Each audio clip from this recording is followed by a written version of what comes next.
maalmahan oo dhan waxa aan ka joogi waayey oo aan ka fadhin waayey dadka iga soo wacaya deegaanada fogfog oo leh imtixaankii sanadkan waxaan doonaynaa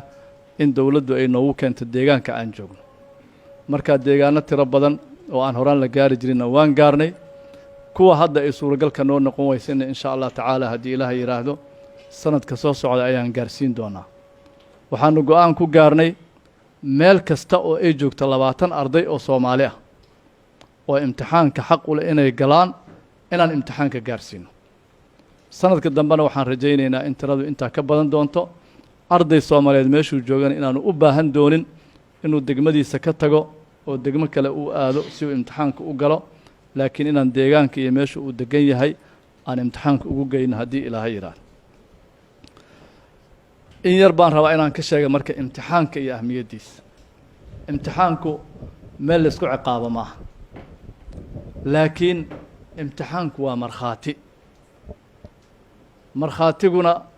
ilaahay subxaanahu wa tacaala waxa uu yidhi markhaatiga ilaahay dartiis u fura wa aqiimu shahaadata lilaahi markhaati beenaaluhu waa xaaraam diintuu xaaraam ku yahay dadnimaduu xaaraam ku yahay marka waxa aan ka markhaati kacayno ee ah ardaygani waxa uu xaq u leeyahay inuu shahaadadaas qaato meesha lagu tijaabin karo markhaati kacanagaas waa imtixaanka marka imtixaanka inuu hufnaado oo uu nidaamsanaado oo uu hagaagsanaado oo cadaalad uu ku dhaco waxa ay asaas u tahay markhaatiga aan bixinayno haddii imtixaanku ammaanadiisu hagaagi wayso shahaadadiisana sax ma noqonayso hadday shahaadadu sax noqon wayso ardaydeenu ma sii heli doonaan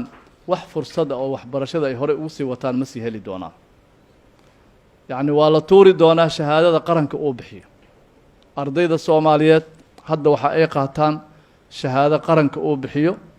oo wasaaradda waxbarashada Hidaayada Tacliin Sare ay bixiso oo adduunka markay tagaan meel kasta oo ay ku tagaan inta la fiiriyo systemka laga arkayo shahaadada lambarkeeda iyo qofka iskale kadibna loo ogolaanayo inuu waxbarasho sii wato laakiin haddii ay dhacdo inay muuqato adduunka ay u muuqato dowladaha ka mid ah adduunka hadday u muuqato in shahaadada Soomaaliyeed si musuqmaasuq lagu bixiyo ama imtixaanka lagu gala si musuqmaasuq ah waa la isu sheegayaa adduunkana uu isu sheegayaa albaabada oo dhan way soo xirmayaan marka arrintu waa ka weyn tahay arday yar oo miskiin ah ama qaraabo ah ama xaafad joogo oo si un loogu fuutiyey oo fursad loo siiyey soo imtixaan ugu gudba arrintu way ka weyn tahay amniga qarankeennay ku xiran tahay aqoonsiga qarankeennay ku xiran tahay mustaqbalkeennay ku xiran tahay marka in arrinta meeshaas sare laga fiiriyo oo meel hoose aanan laga fiirin waa ammaano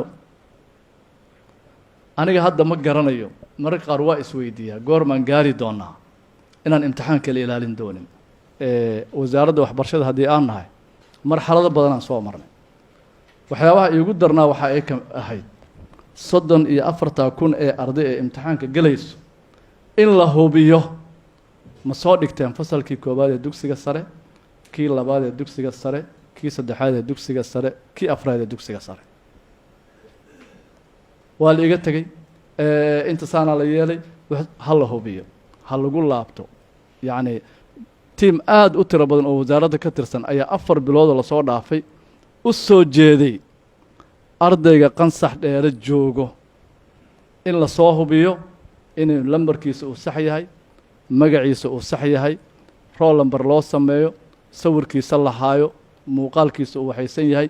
darajadiisa sanadihii la soo dhaafo dhan uu yahay taa markaan ka soo gudubnay waxaan u soo gudubnay imtixaanka la dejinayo inuu yahay imtixaan mustawaha laga rabo imtixaanka joogo si cadaaladna ku dhisan ilaa la soo gaaray marka meesha hadda adinka aad kala qabsateen waxaa waa imtixaankii waa diyaar qofkii geli lahaa waa diyaar goobtii lagu geli lahay waa diyaar amnigiisii iyo ammaanadiisii aad adinka mas-uul ka tihiin waxaynu isku ognahay imtixaanku wax la iska dadaalayo oo qofka uu dhahaya saasaa ku fiican iyo saasaa ku fiican ma aha habraac qoran ayuu leeyahay si ciddii ku xadgudubto oo wasaaradda waxbarashada ka tirsan ama ciddii kale mas-uuliyad ku leh loogala xisaabtamo dhammaan waxaan u malaynayaa saraakiisha warqadaa laga saxiixay mas-uuliyad lama saxiixin qof kasta oo sarkaale warqadaa laga saxiixay qof kasta oo imtixaanka shaqo ku leh laga bilaabo kuwa soo hubinaya magacyada ardayda iyo liiska imtixaanka galaayo warqadaa laga saxiixay kuwii imtixaanka dejinaayey ballanqaadaa laga saxiixay kuwii imtixaanka daabacayay ballanqaadaa laga saxiixay kuwa imtixaanka xaraynaayo ballanqaadaa laga saxiixay kuwa imtixaanka qaadaayo iyo kuwa soo hubinaayo iyo kuwa soo celinaayo iyo qofka markuu galo naftiisa ardayga kulli mid kasta waxbaa laga saxiixay intaa waxaa waaya inay noo sahlanaato haddii ay dhacdo inay meel wax ka khaldameen cidda meeshaas wax ka khaldantay in la ogaan doono haddii ilaahay yiraa waxaan rajaynayaa taliyaha waxa uu sheegay in dad loo maxkamadayn doono annaga waxaan ballan qaadaynaa in sha allah tacaala in dad badan loo abaalmarin doono hawsha marka ay soo dhammaato habsamida iyo hufnaanta ay hawsha leedahay